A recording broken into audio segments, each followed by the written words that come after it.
Most of us look forward to getting a few extra hours of sleep on the weekends, but some new research from the University of Colorado Boulder found that actually might not be the best thing for your health. Joining us now to let us in on the secrets of sleep is psychotherapist Dr. Lisa Palmer.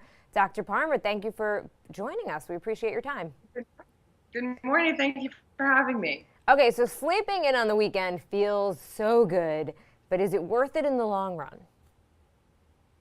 Actually, according to research, it's not. Having a lot of sleep on the weekend can raise your insulin resistance levels, which could cause you to gain weight. So apparently it isn't. So burning the candle during the week and then trying to make up for it on the weekend doesn't seem to have the benefits we thought it might.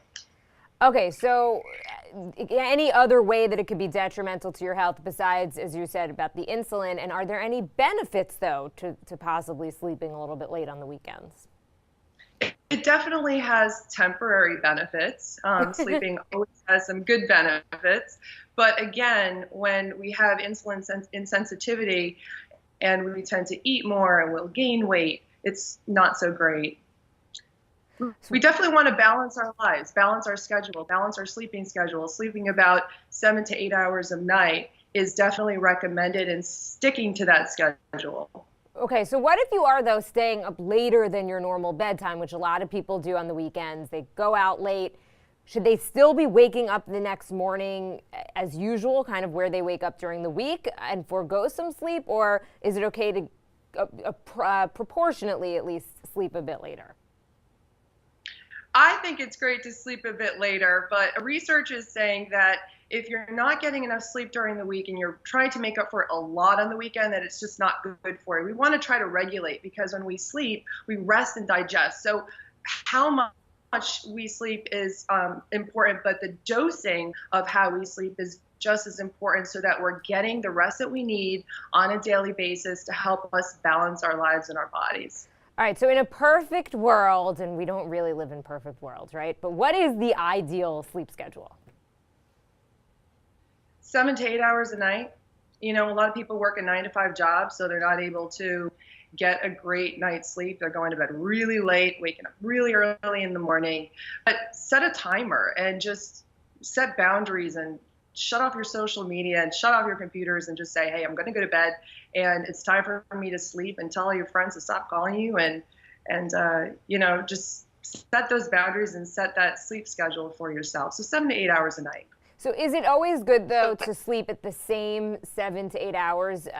Like, so if you go to bed at 10, you should get up at 6 a.m. and you should always stick to that, or can you play with that a little bit? Well, ideally, because what happens is our body has a circadian rhythm. So we want to balance our circadian rhythms and have that natural rhythm. And so it's like we have our own internal clock. So we want to make sure that we try to stick to that and go to bed at a decent hour. You know, 10:30, 11 o'clock is a good time. Don't try not to stay up till like 3 o'clock in the morning. Some people do. About half of Americans have a difficult time sleeping at night. So insomnia is a real problem in America, and so many people have this as an issue. I definitely treat insomnia and have a lot of, a lot of success with that. But if we can balance our schedules and we can have a regular sleep schedule, it's the most wonderful thing, and you'll wake up feeling great and refreshed and peppy and focused, and your memory will be better, and just everything about you will function better. Like I said before, rest and digest. So have a regular sleep schedule, about 7 to 8 hours a night, and you know, just stick to it. What is your best advice for people who do have insomnia? And you were mentioning about 50% of Americans do. Besides for drugs, you know, like an Ambien, anything else that you could suggest them if they are, just say, setting aside those 8 hours to sleep but just cannot fall asleep or stay asleep? Well, a lot of people don't realize that their insomnia is really coming from their brain trying to process negative events and issues in their lives.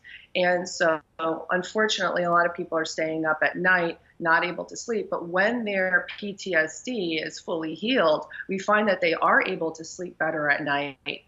And suddenly, someone who was maybe getting just a few hours of sleep, if even that at night, they're coming back saying, hey, I'm able to have a full night's sleep. And it really does make all the difference in the world as far as how they're able to function in their daily lives and just be more productive and more focused and more energetic.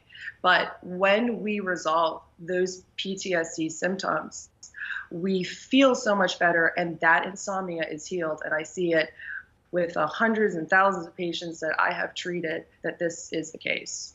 All right, Dr. Lisa Palmer, thank you so much for being with us on Cheddar News today. And I wish I could sleep. I'm with you on that. I'm going to try some of your tips.